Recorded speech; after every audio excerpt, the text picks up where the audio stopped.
Ben, comme tout le monde, j'ai écrit de la poésie quand j'étais adolescent. J'ai dû en écrire de loin en loin ensuite, mais pas d'une manière continue, suivie, avec un vrai travail. Le travail a vraiment commencé en fait en 2009. Et je pense qu'il y avait quand même toutes ces années de rétention avant qui ont joué et qui font qu'on a comme ça en 3 ans et demi, une masse relativement importante de textes. Ça s'appelle Premier Mille parce que d'abord le clin d'œil m'amusait, effectivement cette mention qu'on trouve toujours sur les... Je ne sais pas si on la trouve encore, mais qu'on trouvait sur les vieux bouquins qui était en fait la justification du tirage. Et en fait, Premier Mille, parce que en fait, je me suis rendu compte au fur et à mesure que le titre n'est pas venu tout de suite, il est venu vers la fin. Et je me suis rendu compte que au départ, je voulais écrire 1000 poèmes, mais j'avais 1000 doigts dans quelque chose et que j'avais donné naissance à une sorte de gros machin. Et qu'en fait, j'allais pas m'arrêter à 1000. Et en fait, aujourd'hui, je suis en train d'écrire le deuxième 1000 et je dois être à peu près à 1200, 1210, 1220. Je suis pas du tout dans cette logique, par exemple, de Jacques Jouet, qui est, avec une contrainte très oulipienne, d'écrire un poème chaque jour. En fait, je voulais, parce que les romans, en fait, quand on écrit un roman, il faut disposer au moins, enfin, en tout cas, en ce qui me concerne, de 4 ou 5 heures devant soi pour avancer dans le roman. Et je voulais, en fait, je voulais trouver un projet où je puisse écrire tous les jours. Et donc voilà, c'est venu comme ça. Je me suis dit, je vais écrire tous les jours. Je vais écrire de la poésie parce que je peux, des fois c'est 20 minutes, j'écris le matin en me réveillant, j'écris la nuit parce que je dors mal, j'écris le soir avant de me coucher, enfin je peux écrire tout le temps, je peux prendre des notes dans le métro, etc. etc. Alors parfois un poème je l'écris en 20 minutes, j'y touche plus, parfois je peux passer plusieurs jours dessus. Il y a des jours où j'écris rien, des jours où j'en écris toute une série d'affilée. Voilà, je m'étais pas fixé comme règle un poème par jour. Voilà, 1000 poèmes. Et puis, en fait, ça a pris 3 ans et demi. Je pense que le deuxième 1000, comme c'est parti, va peut-être prendre un peu plus de temps. Voilà. Mais avec aussi, le point commun peut-être avec Jacques Jouet, c'est que comment dire, le bout du chemin, je le sais, c'est forcément la fin de ma vie. C'est-à-dire que j'espère vivre assez longtemps pour boucler, par exemple, au moins un troisième 1000. Peut-être plus, je ne sais pas. La poésie, c'est quelque chose en fait qui touche vraiment la part la plus intime. Enfin, en tout cas, c'est ma. Je suis pas du tout dogmatique sur la question, mais j'ai l'impression que la poésie, en tout cas la poésie qui vous parle en tant que lecteur, c'est toujours quelque chose qui touche au plus profond et au plus intime. Donc en fait, cette poésie que j'écris, elle, qui est une poésie lyrique, je pense, relève de l'intime et elle va toucher les gens dans ce qu'ils ont de plus, voilà, ça provoque de l'émotion. Ça va essayer de susciter un peu les couches enfouies, puisqu'on est dans une société où on est plutôt, c'est plutôt en surface que ça se passe. Voilà. Et puis la poésie, c'est un travail vraiment sur le langage. Évidemment, on n'a plus par rapport au roman, cette obligation de, comment dire, de vraisemblance. Hein. Un roman, on raconte une histoire il y a un principe de vraisemblance et un principe de temporalité, puisqu'il faut inscrire une histoire et des personnages dans le temps. Là, on travaille vraiment le langage. C'est un côté très exploratoire. Ce travail, il est très exploratoire. C'est forcément un travail sur la forme, puisque la poésie, c'est d'abord la contrainte de la forme.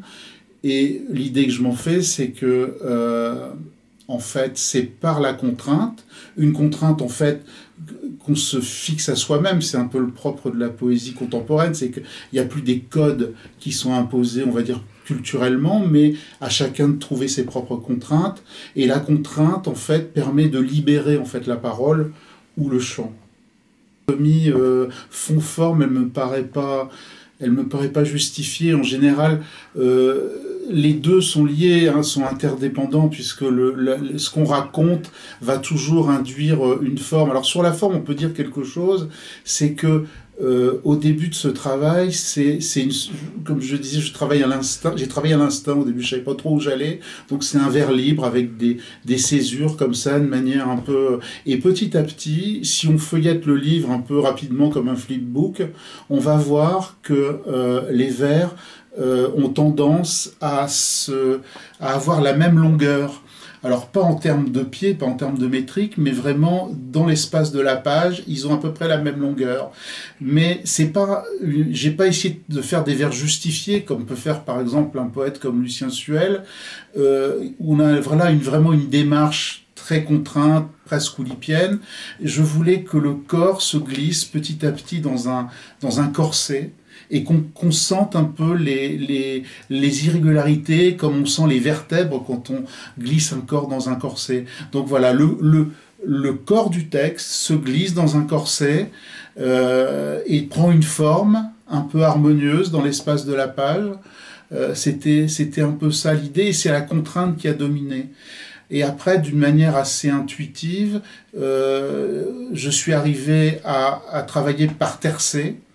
Alors je ne sais pas pourquoi les tercets. Bon, les tercets, c'est quelque chose qu'on retrouve par exemple dans la Divine Comédie de Dante. Et puis, à un moment donné, il y a une forme qui s'est imposée, je ne sais pas pourquoi, qui est une forme 3-3-3-1, c'est-à-dire 3 strophes de 3 vers et un dernier vers, une queue de vers, qui généralement d'ailleurs n'a pas la même longueur que les autres. Voilà. Et je suis arrivé un peu à ça, et vers la fin de premier mille, ça devient la forme dominante, et dans le début de deuxième mille, c'est vraiment la forme tout à fait dominante, mais je pense que ça va évoluer.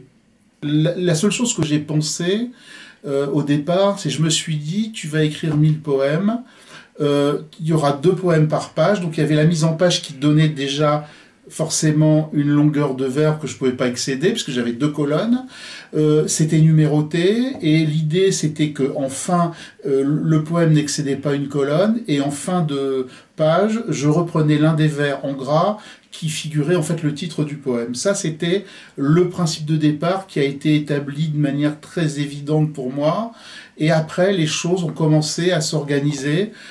Ce que je dis souvent par rapport à ce travail, c'est que c'est vraiment un travail qui vise à organiser une sorte de chaos intérieur, puisque dans Premier Mille, je ressasse vraiment, il y a des thèmes vraiment récurrents, structurants, je pense, et donc voilà, je ressasse un peu, et petit à petit, j'essaie d'organiser ce chaos et de libérer une parole.